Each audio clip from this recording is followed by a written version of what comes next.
Entre las principales notas de importancia de la coyuntura económica de los últimos días está esta información no muy buena para el Perú de que hemos retrocedido en el ranking mundial de competitividad que establece el World Economic Forum, 7 puntos. Hemos pasado del puesto 43 en el que nos encontramos hacia el 2013 y ahora nos hemos ubicado en el puesto número 50. O sea, seguimos bajando. Es paradójico porque además cada entidad internacional, cada analista internacional del ámbito de la economía y las finanzas, cada empresa inversionista que viene a visitar el Perú, que conoce el Perú, que habla del Perú, siempre hablan o continúan hablando del milagro peruano, nuestro crecimiento, en términos de manejo macroeconómico, pero la competitividad, como ustedes saben, mide bastante más allá de eso que la estabilidad y las cifras macro. Mire, muchas otras cosas. Para comentar de esto y otros temas de la coyuntura me acompaña el doctor Javier Zúñiga, destacado economista, catedrático de la Universidad de Lima, para recibir su opinión sobre esta no muy buena noticia, pero que él constantemente en sus aportes, en sus columnas, pone de manifiesto porque es un elemento de medición, es un punto de alerta que nos debe hacer la mirada justamente en esa agenda pendiente que hasta el día de hoy no es abordada de la manera tan eficaz o eficiente y además oportuna como debería serlo. Javier, ¿cómo estás? Buenas tardes. ¿Cómo estás, Mario? Es un placer. Bueno, siempre contigo hemos hablado de la agenda de la competitividad y que es una agenda postergada, más allá que hasta hace muy poco el propio ministro de Economía, Luis Miguel Castilla, señalaba que nos encontrábamos bien apreciados, estimados. ¿A qué crees tú que se debe esta baja? Bueno, las cifras macroeconómicas son buenas. Si es que analizamos ese aspecto, lógicamente los resultados son favorables. Pero hay un tema que es fundamental, que es el famoso volúmenes o cantidad de permisos no para entrar en una inversión que hoy se le denomina la permisología, en donde pues es un notable inconveniente, razón por la cual los grandes inversionistas se dirigen a países en donde el volumen de permisos, licencias son mucho menores. Ayer o antes de ayer, un expresidente de Confiepa hablaba que una inversión minera tenía que obtener 180 permisos. 180 permisos. ¿Y tú crees que eso se pueda comparar con lo que sucede en países, por ejemplo, Colombia o Chile? Bueno, de repente Chile es una mala comparación con otros, para saber en cuál es nuestra brecha, nuestra realidad. Yo creo que debemos ser los campeones mundiales de los permisos, ¿no? Y eso determina pues que el inversionista piense en Chile, Colombia, Canadá o Australia como alternativas o el mismo... Pensando en el sector minero exclusivamente. Evidentemente, ¿no?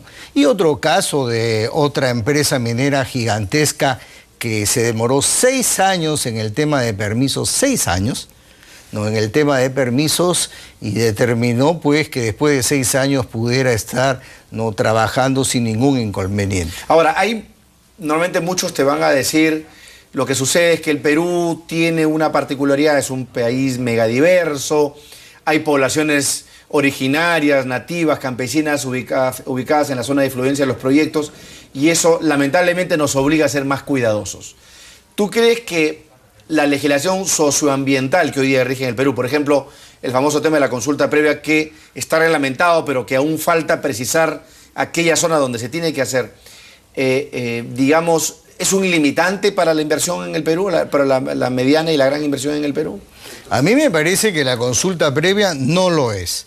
A mí me parece que es una interesante alternativa para que la comunidad pueda ser escuchada, para que la comunidad pueda negociar directamente con el empresario.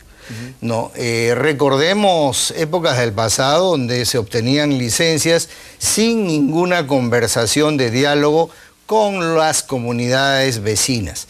Hoy en día tienes que negociar necesariamente con ellas, pero eso no significa que las inversiones se deberían dejar de lado. El señor Guaroc, en el último simposio minero, habló que hay 92 posiciones de diálogo que van a permitir recuperar hasta 20.000 millones de dólares de los 60.000 millones de dólares de nuevas inversiones del año 2014 y 2015. De verdad que no debería de haber conflictos, ¿no? Y son conversaciones que deberían de hacerse en directo y actas, pero el tema de la permisología y 180 puntos pues determina que evidentemente la inversión se retrase. Hablan los grandes inversionistas del exterior que se pierde alrededor de 20 hasta 100 millones de dólares por semana, ¿no?, en el efecto de esperar con todos estos permisos para llevar adelante la inversión. Pero se supone que hay normas administrativas antiguas, como el famoso silencio administrativo positivo de los 30 o 60 días, yo no me acuerdo cuál es el plazo final vigente, pero lo que sí, y hablando del sector petrolero, por ejemplo, aquí Aurelio Ochoa, que es presidente de Perú Petro, me señaló directamente que en Colombia, por ejemplo, hay operaciones exploratorias, tanto en hidrocarburos como minerales, que se pueden llevar a cabo simplemente con una simple declaración jurada. Claro, solicitando una carta fianza. Si en caso el operador pues, comete un daño ambiental o social de envergadura, el Estado inmediatamente ejecuta esa carta fianza para reparar el daño y evidentemente se cancela el contrato. Yo digo, ¿por qué estamos siendo más papistas que el Papa? O sea, hay elementos que permiten agilizar las inversiones. Pero mientras tanto, diera la impresión que la decisión política de aligerar tarda tanto tiempo que parece que hubiera temor, más bien de parte de las autoridades, de abordar las decisiones con eficacia. No sé, ¿qué es lo que ves tú detrás de esta demora en no abordar eficazmente el tema de la permisología? Yo creo que es el inmenso temor que tienen los funcionarios del sector público con respecto a decisiones que embargan miles de millones de dólares. Entonces sienten que cualquier inconveniente, cualquier decisión que puedan tomar van a terminar en manos de la Contraloría y los asusta mucho. Yo creo, como tú, que deberíamos de copiar, ¿no?, los criterios de Colombia, de Chile, de Bolivia, de Australia, de Canadá, de África y hacerlos exactamente iguales.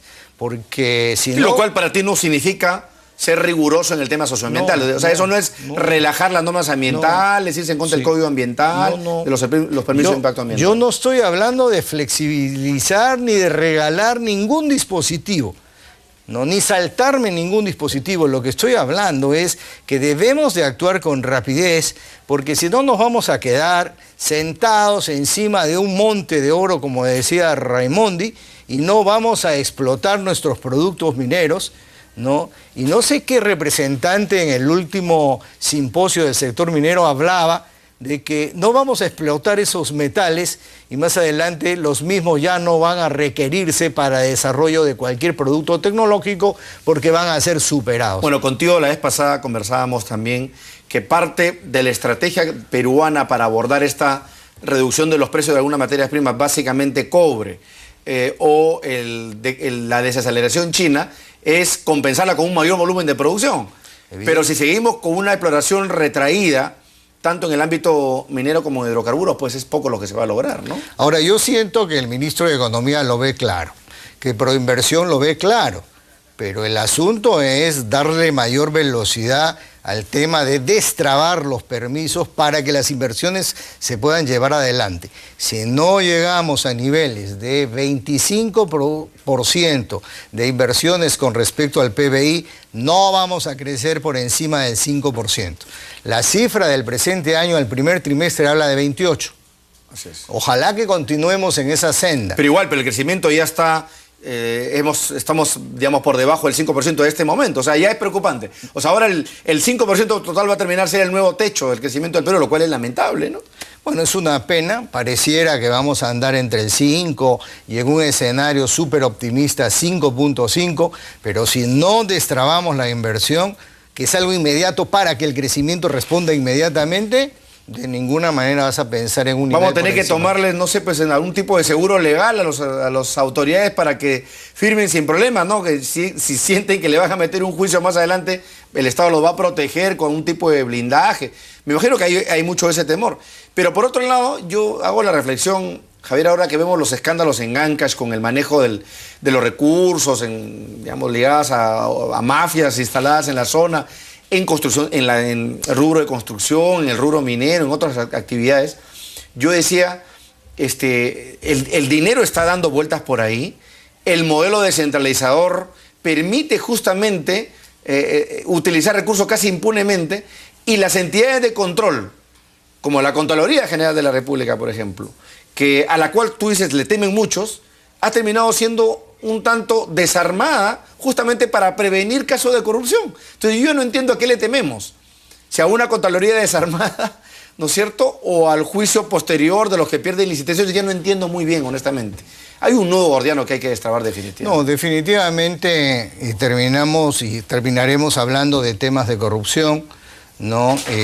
De proyectos de inversión que se han desembolsado los recursos y no se ha hecho absolutamente nada, como es el caso que están encontrando de manera permanente en Ancash y que probablemente también lo encuentren en la zona de Tumbes, ¿no? Pero la verdad es que la idea es que se destraben de una o de otra manera las inversiones, y destrabadas las inversiones va a haber generación inmediata de trabajo, incremento del ingreso, pero si no se hace, francamente estamos sentados en un monte de oro y no explotando todo lo que tenemos debajo de ese monte, ¿no? Así es. Vamos a hacer una breve pausa, Javier Zúñiga, para regresar y luego hablar del tema de las AFPs. Nuevamente, las AFPs están en la picota, en la discusión pública por esta estimación que se ha hecho de la edad, ¿no es cierto?, promedio de retiro de un pensionista.